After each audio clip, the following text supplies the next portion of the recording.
Hello, in this video I'm gonna show you how to do a soft reset, also called a restart, on your Apple Watch Series 11.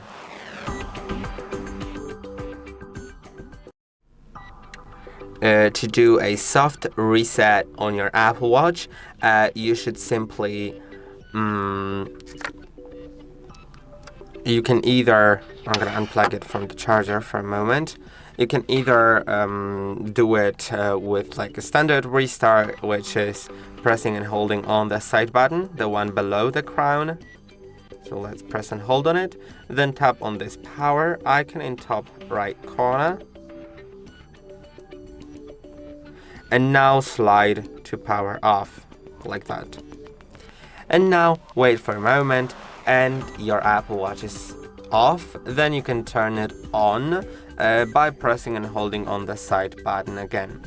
And this is a typical restart, but if you want, you can also do a forced restart, and a forced restart will be needed in case something crashes on your Apple Watch, something's not working properly.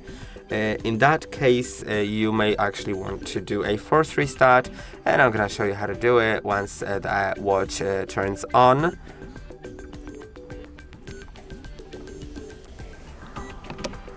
Okay, the Apple Watch is on. I'm gonna unlock it, but it's not really needed for a forced restart.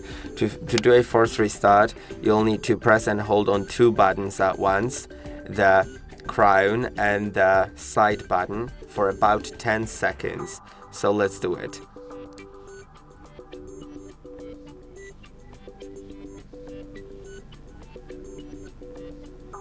And just hold until you see the Apple logo.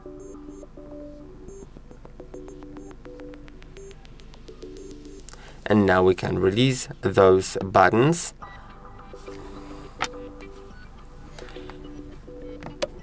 And now the Apple Watch is restarted. I paused the video for a moment so you don't wait that long, and that will be about it for the video. I hope that the video was helpful. Don't forget to like and subscribe, and I'll see you in the next one.